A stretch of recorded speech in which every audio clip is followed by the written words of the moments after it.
Hello everyone, this is Nitpicking Nerd, and today I want to talk about speed contradictions in the Star Trek franchise. I always love to point out all kinds of mistakes like that, but I also love to come up with excuses and explanations to try to explain away all those mistakes.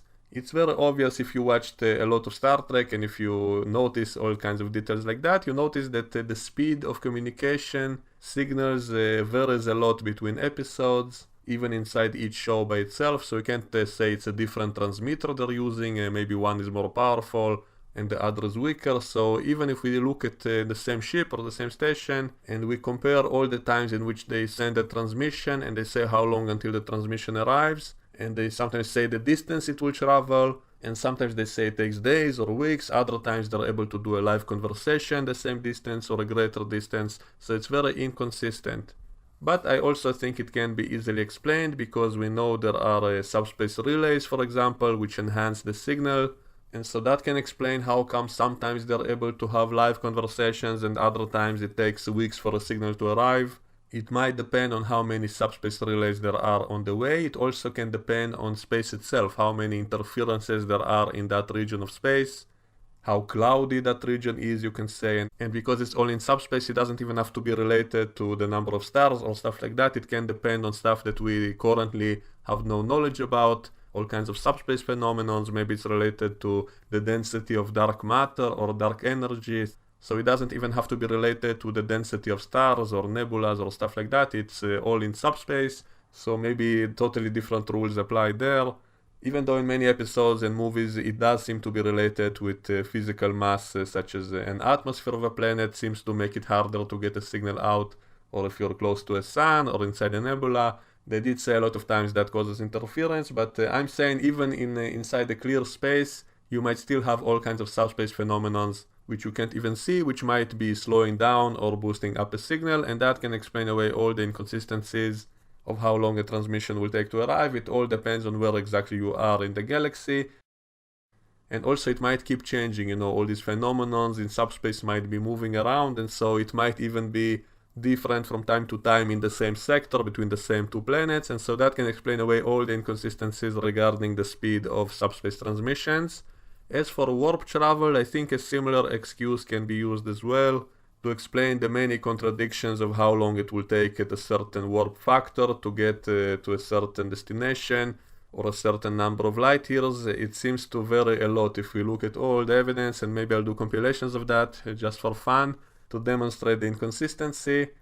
And by the way, in TOS they were often going above warp 10, they sometimes went at warp 15 and so on, but it's been pretty much decided by Trekkies that the warp scale simply changed it between shows, because in TNG they always said that warp 9 is the fastest warp factor, and later in Voyager they said that warp 10 is infinite speed basically, and so obviously the only conclusion is that they changed the warp factor between TOS and TNG time. And therefore we can dismiss all the contradictions with TOS, except I guess the internal continuity contradictions, but in all the other Star Trek shows it's been pretty much established that warp 9, maybe 9 point something, is the top speed. And even though I think in the last episode of TNG they retconned that again, they were going at warp 13 I think, and so I guess they changed the scale again in the future of TNG. I wonder if in the new Picard show they'll do something like that. Probably not, probably they'll try not to confuse the fans too much.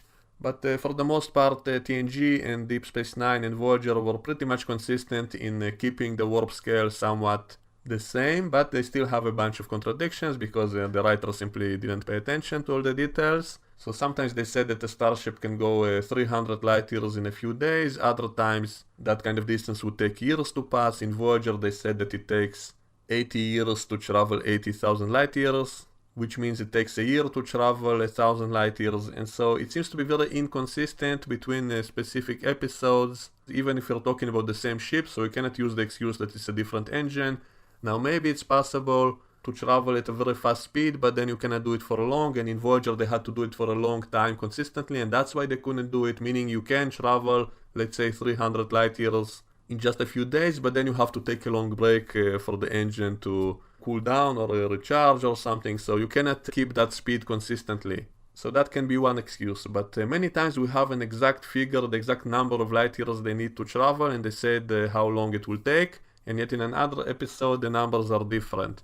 So I think the only way to explain that is the same explanation I said about the subspace transmissions, that it depends on the region of space you're traveling with, how many interferences you have in that region of space. So even if you're using the same warp factor, the final speed might be different depending on the region of space you're trying to travel through. And that can explain away all the inconsistencies. It can even explain why a data sometimes had to take some time to calculate how long it will take, because maybe it's not just a simple calculation of speed, which should take like a millisecond for data, or even for a normal human character should be able to calculate how long it will take to travel a specific distance at a specific speed, and yet they seem to struggle with that. So maybe it's because it all depends on the stellar constellations and the gravity fields and subspace phenomenons, and so you have to take all of that into account to be able to tell exactly how long it will take you to travel through a specific region of space. And maybe that's why in that one episode Data had to think for a few seconds before he said how long it will take to travel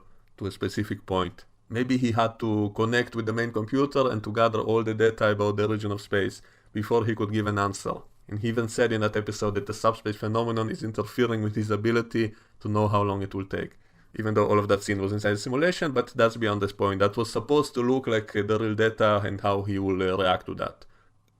So to summarize, it's very likely that the speed of warp travel depends greatly on the region of space that you're traveling through, and maybe it also depends on the exact space charts you have. Maybe if you have enough information about a region of space, then you'll know exactly what kind of course to take, and you'll be able to go through it faster. But if you're traveling through an unknown region of space, in which you don't know from advance where exactly are all the subspace interferences, and you cannot go in a straight line. You have to pick the best course, and maybe if you don't know that region of space, it will take you much longer to get through it, and that can explain why Voyager took so long to get through the Delta Quadrant, because it was an unknown region for them. But if they were inside Federation space, for example, they might be able to travel an equal distance much faster, because they'll know exactly the routes to take. Because in the known space they basically charted every single anomaly, they charted all the best routes to take, and that way you can travel a great distance much quicker. And there is a bunch of evidence for that as well. For example, when Professor Galen came to Picard and showed him the journey that he's planning to take, and he showed with his finger on the map of the galaxy a course that looks like a third of the galaxy, and he said it will only take him a few weeks, even with just his shuttle. So on the surface it seems like a giant continuity issue with Deep Space Nine and Voyager, in which they always said it takes decades to get to the other side of the galaxy, and yet this professor is planning to travel the same kind of distance in just a few weeks. But I'm guessing that region was near Federation space, and therefore it's well charted, and that's why he would be able to get through it so fast. There might be kind of warp highways or lanes which are clear of any interferences, and that you'll be able to travel a great distance. Maybe it's even possible to artificially create such regions of space, so maybe in very well populated regions they're actually doing that deliberately. They're clearing a path for starships to travel, and that can explain why the Federation was said to be 8,000 light years in size, which means that it will take years to travel through the whole Federation by Voyager standards. And yet in one episode of Deep Space Nine they said that a starship was supposed to circumvent the entire Federation in 1 month. So that seems to be much faster than what Voyager travels at, but again, that's because Federation is well charted space, while the Delta Quadrant is not. And I guess it can also depend on the kind of fuel you have. So if you're traveling inside Federation space, you might be able to stop for repairs. Maybe you can replace your dilithium crystals with new and better ones, but if you're traveling with the same crystals for 80 years and you're unable to replenish them or recrystallize them, maybe they will not be as effective as if you were traveling in Federation space and were able to make repairs on the way and all of that. Also, I think this idea of warp highways can explain how come in TOS and TAS, the animated show, and in Star Trek V, they were able to go huge distances which were not possible in the other Star Trek shows. For example, in Star Trek V they went to the center of the galaxy, and yet in TNG they said it will take decades to get there normally. And also in the animated show they sometimes went into the center of the galaxy or the edge of the galaxy or the other side of the galaxy, which doesn't make sense with the later Star Trek shows, and that's one of the reasons probably a lot of people don't really consider the animated show as being canon. And the same can be said about Star Trek V. It doesn't seem to fit the logic of the other shows, but if we can assume that maybe at some points of time a warp highway appears that allows you to get through such a distance, but the warp highway route might not be there all the time, meaning maybe it's only open for 1 month, and maybe that's why they use the opportunity to travel through it to see the other side of the galaxy or the center of the galaxy, and then they went back before that highway collapsed, maybe because there was a kind of a drift of subspace phenomenons, and so that open course might not stay open, and that can explain why in the later shows they suddenly were not able to get through such distances. And in the animated show, they were able to make a few such long jumps. I only wish they would have said it's a kind of a rare phenomenon, a rare opportunity to get so far. If they would actually include this kind of explanation in the shows, then it would solve all the continuity issues. Instead, they simply talked about it as if it's a regular thing, as if they're, oh, we're going to the center of the galaxy, it's no problem at all, like it's casual, like it's not something special. And in the later Star Trek shows, they were always amazed by that. If they suddenly got to the center of the galaxy or the other side of the galaxy, they were amazed by that and also worried that they might not be able to come back. It will take them centuries to come back and all of that. So it's still a continuity issue, but I think the excuse I gave is the best possible one if we want to keep all the shows and all the episodes in the same continuity. Also, the topic of impulse drive seems to be very inconsistent. What exactly is the speed of impulse compared to warp? And also travel through a solar system is also very inconsistent. Sometimes they say you have to drop to impulse speed if you want to go into a solar system. Other times apparently they don't have to. The first time we even heard it's a problem to go at warp speed inside the solar system was actually in the first Star Trek movie, in the motion picture. They showed us that they have to travel at sublight speed to get out of the solar system before they jump to warp. And maybe that's why in the later Star Trek shows they kind of took that as a rule, that you always have to do that. But actually if you look back at the motion picture, they said specifically that they had engine problems during that movie, because the Enterprise was retrofitted and they didn't finish it yet, and so maybe that was the reason they had to go slowly through the solar system and only then jump to warp, and even then they had problems. And so I think we kind of dismiss all of that as just being a result of the engine trouble and not say that that's how they always do things. Also, it was strange that even at impulse speed, they seem to go out of the solar system in mere seconds, which doesn't make sense because the speed of light actually takes hours to get to the outer side of the solar system. And so even if they were moving very close to the speed of light, but beneath it, it would still take them hours to get through the solar system. And yet apparently they were moving through it in a few seconds or a few minutes. But because of the way that scene was edited, we can simply assume a lot of time passed in between the transitions, and so it's not really a problem. Whenever they show in transition shot, we can always assume there's a lot of time that passed in between off screen, and so it's not really a problem. Maybe Captain Kirk was sitting on the bridge for a few hours until they went through the solar system, so it's not really a problem. Maybe the speed in which they show the planets moving on the screen in live action as the characters were reacting to it, maybe that's a slight problem, but maybe you can say the screen itself was simply showing them a visualization of the solar system and it's not the actual image from outside, and so we can excuse it that way. There was also a similar scene in Star Trek Discovery. I just made a video about that recently. And we saw a live conversation taking place on the bridge as we see the planets of the solar system moving on the screen. And it seemed as if they were going through the entire solar system in 10 seconds. And they were moving at impulse speed, so that doesn't make any sense if impulse is slower than light speed. Also, how come their course takes them exactly near all the major planets? How come they have to pass near all those big planets on their way to Vulcan? It doesn't really make sense. It's very unlikely that all those planets would happen to be exactly at their path. So unless they're sightseeing deliberately, it doesn't really make any sense. But once again, I can use the view screen excuse that maybe simply the view screen is showing them planets which are actually much farther away. And I made a whole video just on that, and I even offered the possibility of time dilation effect and all of that stuff. But it was always kind of dismissed in Star Trek. They never really discussed that. So I'm assuming it's not really a factor, maybe because they have inertial dampeners and all that stuff that prevents them from feeling the acceleration and deceleration, all of that, which would kill them at these speeds. So maybe the same technology which prevents those effects also prevents the time dilation effect, which is why it's not really a factor. It was never mentioned in all the Star Trek shows.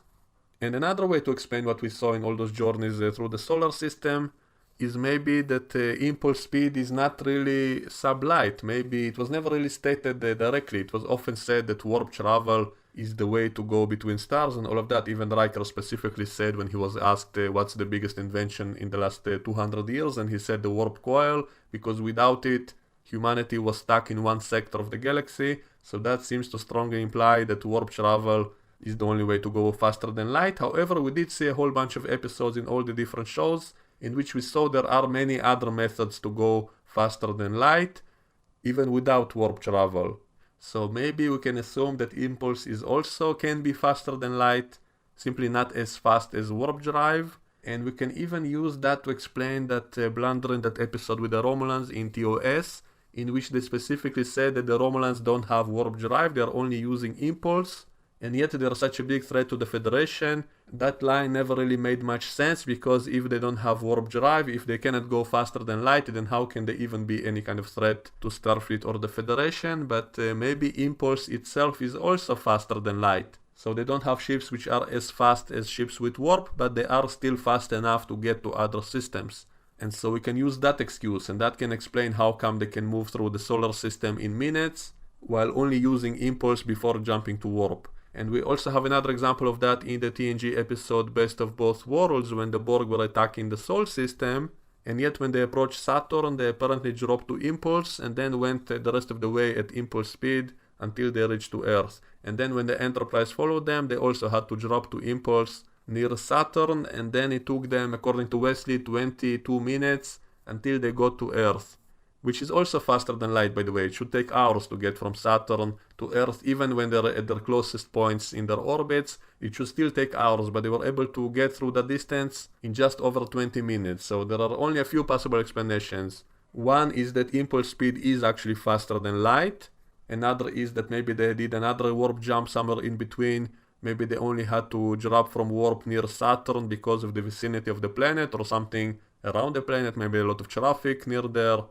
Maybe it's a very crowded place with subspace relays and small shuttles and asteroids and stuff like that. That's why they had to get through that region at impulse speed. But maybe at some point in between Saturn and Earth they did another warp jump. And even the Borg seem to have the same limitations. They also had to travel at impulse speed near Saturn and then near Mars.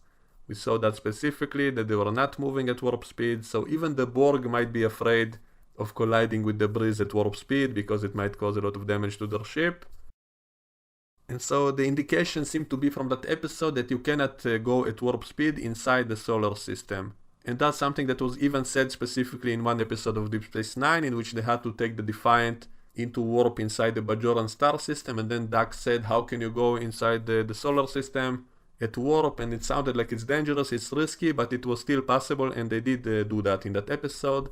And in many other episodes we do see ships go to warp near a planet. So it might all depend on the exact solar system you're talking about. Maybe some solar systems are much more crowded than others, and not even having to do with the planets, but maybe having to do with how many people there are in the space around it, meaning how populated is that system. If it's very populated, maybe it has a lot of small shuttles flying all over the solar system, or maybe it depends on how many asteroids it has in that system. And so maybe that can explain the variety of why sometimes they can use warp drive inside the system and other times they cannot.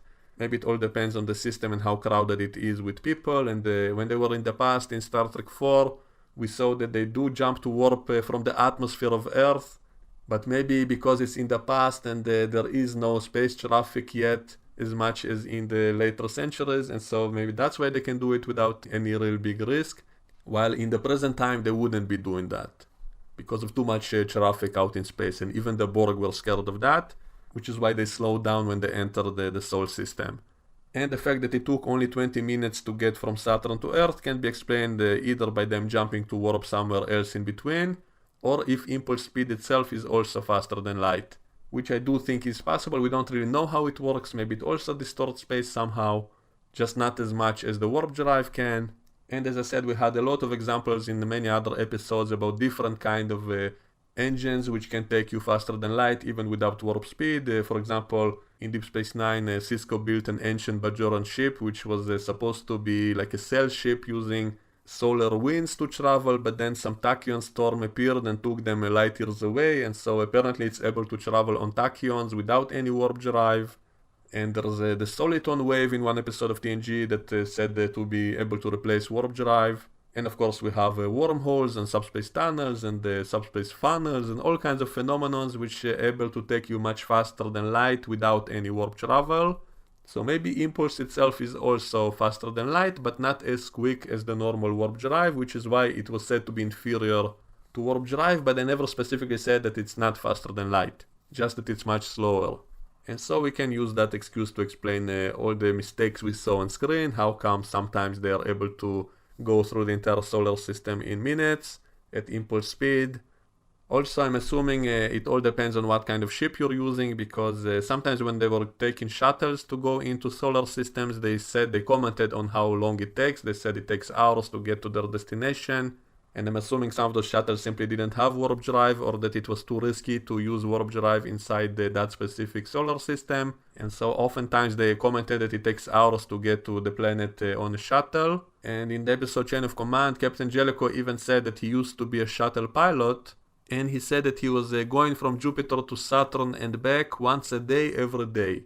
And that once again indicates that it took hours to get there. And so that means that it does take a lot of time to travel through a solar system, either because the shuttle doesn't even have warp drive, or that it's not allowed to use warp drive inside the solar system, and that's why you have to spend the whole day to travel from planet to planet. And meanwhile, big starships either have a stronger impulse engine, so they're able to go much faster than a shuttle, even at impulse, or maybe they are allowed to use warp drive to some limited capacity, maybe because they have a stronger deflector beam, they are able to clear any debris, and so it is much safer for a starship compared to a shuttle to go through a solar system.